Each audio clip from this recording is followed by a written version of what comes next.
Hi, I'm Martin Kelley from Friends Journal, and today I have with me Debbie Ramsey, and I'll read the bio from her most recent article. Deborah B. Ramsey is Executive Director of Unified Efforts, a nonprofit that serves underprivileged school-age children in West Baltimore's Penn-North community. She is also an Open Society Institute Fellow, a Greater Baltimore Committee Community Impact winner, and a part of the Law Enforcement Action Partnership Speakers Bureau. And she's a member of Stony Run Meeting in Baltimore. And in December issue, Dream Protectors is her article. So welcome, Debbie. Thank you. I really so the topic of the December issue is stewardship, and we have a lot of what you might sort of expect. People talking about stewarding the earth and climate and such like this. But yours is really kind of unique as you talk about stewarding dreams. Tell us something. What is it like to steward a dream? Well, when I got the topic, what came to mind and what entered into my spirit were some of the topics you just mentioned. Um, Climate control, population, social justice. And as I allowed my spirit to continue to go down that path, uh, it it really bubbled up to say, what about dreams? And I think I think my spirit went in that direction because I do so much work with young people. Mhm. I have been working with young people practically all my life. As you mentioned, I am the executive director and founder of Unified Efforts, which is an out of school time program here in Baltimore that serves children who are living in conditions of no fault of their own, and yet they still are in need of um, attention, Mhm. uh, not just academically to further them along with their education, but also with what I call non-tangibles. And oftentimes when I speak with children, I think as adults, we have this script that we always ask the child, what do you want to do when you grow up? What do you want to be? And we do that, I think, to start a conversation with them on that level. Mhm. And why do we do that? Why do we do that? What prompts us to ask the child, what do you want to be when you grow up? And here we are grown-ups. And why do we assume that they are thinking about that? And I think it's a spirit to spirit thing, and that we also recall being a child. For me, wasn't that long ago, that I like to dream. I like to daydream. I would like to see myself in a occupation or an environment that spoke to me. Mhm. And so when I started allowing my spirit to be open to that particular vibration, um, it came to me that, hey, we are stewards of our children's dream. They are sharing something with us unwillingly and in a loving way, and in a non-demanding way. They're not saying, I want to be a teacher and it's just your responsibility for me to end up doing that. They don't do that. They'll put a period behind it. And so as as I contemplated, as Quakers, one of our principles is good stewardship. I said, wow, a child's dream. How do we protect that? How do we steward that? How do we enable them? How do we stay in connection with that? How do we honor that that insight that they are open to give to us? They're not just saying it as a matter of fact. I take it as a command. Mhm. I take it as an assignment. And by me working with so many children over the past 8 years, we've had over like 300 children. Some of them are the same, of course, but 300 children over the course of 8 years. And every one of them have given us a dream. So that's how Mhm. I I got to the point of, wow, what a responsibility. And what are we going to do about that? And not just our children that are within close proximity of us. What about other people's children? You Mhm. know, are we just limited to our own tribe, so to speak, our own inner circle? For me, I think not. And that's what motivates me to think on youth-led programs that we work on. And I think a youth-led program really is connected to a child's dream. I really like you talked somewhere in the article about non-tangibles, And you say they can only be touched heart to heart and with love. And I love that, I mean, Quakers can sometimes get very abstract, right? About, there's this issue and there's this happening in the world, but this is like kind of really direct, like, let's talk heart to heart with Yeah, these young people and really kind of connect with them uh, yeah, directly in a very physical kind of way, that I really appreciate, um, yeah, that approach. yeah. And a very uh sometimes it's very easy for us to speak out of fear. We just had a conversation talking about our children in college. I have a grandson in college, and I have a granddaughter that's in grad school. And oftentimes, I don't think we do it on purpose. I think we do it out of care, but I find it kind of difficult when you're doing some out of care for that person that you're speaking in fear. And to have a conversation with our young people who are getting their own land legs, and we see what the world is up to, Yep. and we feel obligated to guide that each and every step. Where are you? What are you doing? What do you do? What do you have? Who your friends are, and all that is like, for me, I Mhm. feel is coming out of a place of fear. And when you come out of a place of fear, for me, I feel as if I am superimposing um, my unnecessarily concerns on a person that may not even think about it. So what you were just saying, if we speak out of love, heart to heart, that energy, that vibration opens up to, I think, way openings. I Mhm. also feel that when we speak out of love, um, not just one solution bubbles up, but many, many solutions bubble up. And for me, when speaking out of fear, only one solution bubbles up. I must know your every move. I must know where you are. I must know how you're doing. I must know this. I must know that. And it's very narrow. But when you speak out of love, it's having confidence, and in the raising of our children, that we have shown them the best we could. Mhm. We're not perfect, but that was our intent, to show you this is how you navigate through the world. This is how you interact with people. This is how you respect people. This is how you listen to people. This is how you cherish people. This is how you cherish yourself. This is, and we do the best we can. And why not rest on that? And I think in the article I had mentioned an unexpected encounter. I was traveling in Cape Cod over the summer, and I was sitting on the bench. That's great. Great. Yeah. Yeah, yeah. And this gentleman just comes by, and I call him an older gentleman. We about to say, I'm a baby. I laughed I said, we're about the same age. But I detected that we're from the same generation. Mhm. And he asked me to sit beside. I said, sure. And as we talk, he wanted to know, you know, who I was. I introduced myself. I'm from Baltimore. I'm traveling. I'm on a road trip. I went to Canada, came through Maine, and now I'm in Cape Cod, Nantucket. And he said that, yeah, he said he's a resident there.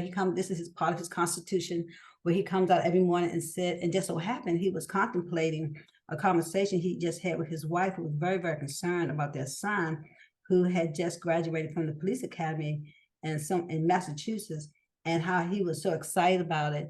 And that he'd always said he wanted to be a police officer. He said from the age of 3. But now his wife is in almost like in a deep depression over it, because it has come to fruition, and she is having serious concerns about it. And Mhm. so I tried to share with him, as a former Baltimore City police officer and detective here in Baltimore. I felt like the universe wanted me to be there at that time to share with him, to lighten his concern, that number one, I'm a survivor. Yeah. You're looking at a survivor, so that's There are number one. plenty of retired police officers out there, right? Yeah, yeah, I'm a survivor, and in a large, city, urban environment. And number two is that he has been saying that to you all since he was age 3. A really serious leading. Yeah. Yeah, yeah. So he has been preparing you all for this. You should not be surprised, and to be at this point where you're not going to be supportive of him. It goes back to creators of dreams. You Mhm. know, uh, why would a 3-year-old say to his mom and dad, I want to be a police officer when I grow up? Why would he say that? He spoke out of love, and how he saw himself in the future, and that he saw himself as a guardian. He saw himself as a protector. And where did he get that from? Probably from the love that he received from his mom and dad. Yeah. So they were part of that description that he saw himself. So they have to take some responsibility. Mhm. That had he not felt protected, he may not have said, I don't want to protect because I don't know what that looks like. I know what that looks like, how to be in a safe environment. I know what that looks like to have someone keep me safe. And I want to do that too. Because that feels good to feel safe. That feels good. And I would like for people to feel safe. So he's speaking out of love and they're speaking out of fear. Well, they So need to be guardians of his dream, not, their dream for him, It's tough as exactly. a parent, but, you do have to think about what the child is looking for. Yeah, Yeah. yeah. So I felt very uh it was very it was for me there was a very spiritual encounter. It wasn't by happenstance that here I am how many hundreds of miles away to be at that time, to be at that spot at that location for That him to one bench, right? And it was like his bench too, right? It was his daily bench that he would sit down and on. Yeah. you would thought that even if I had known him and called him and say, I'm going to be on this bench on August the 11th at 9 o'clock, meet me there, chance that would never have happened. Yeah. Things when it came into play would never, even we had planned that could not have happened. So I just feel like the rhythm of the universe and where we ought to be in spaces that people may hear a word or to have some type of comfort or to share a like experience where you can connect. And for me, Martin, all roads leads back to relationship, relating. Sure. What were the chances of him? He was an older white man, and I'm an older Black woman from two different states. Mhm. Find something in common. We didn't go to school together. We're not related. We don't have any family ties. We haven't socialized one another, but there we were relating, building a relationship. We had something to relate upon. So I feel like all roads leads back to, if we could just find one thing to relate to one another, that starts the conversation. That starts, I care about you. And then that starts loving you. Then that starts giving love and Yeah. receiving. So so that's kind of like, I think what the article spoke to me about. Yeah, I really love this old Quaker lingo of opportunities.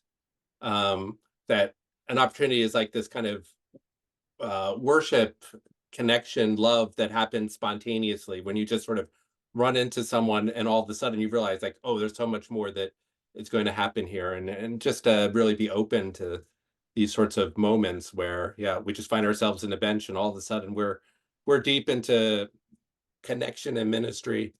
And it's hard in our lives now. We kind of are always rushing about, but I do try to think about like, hey, maybe I need to stop and have this conversation with someone right here and now. Maybe Yes, that's where I've been led, yes, the universe.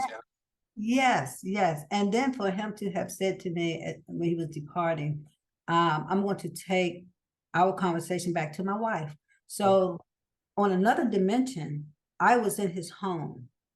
Mhm. He literally, on another level, took me to his home. Physically, I was not there, Mhm. but the spirit and the vibration and the rhythm and the conversation and him relaying to his wife what my words meant to him, and hopefully they would give her some comfort.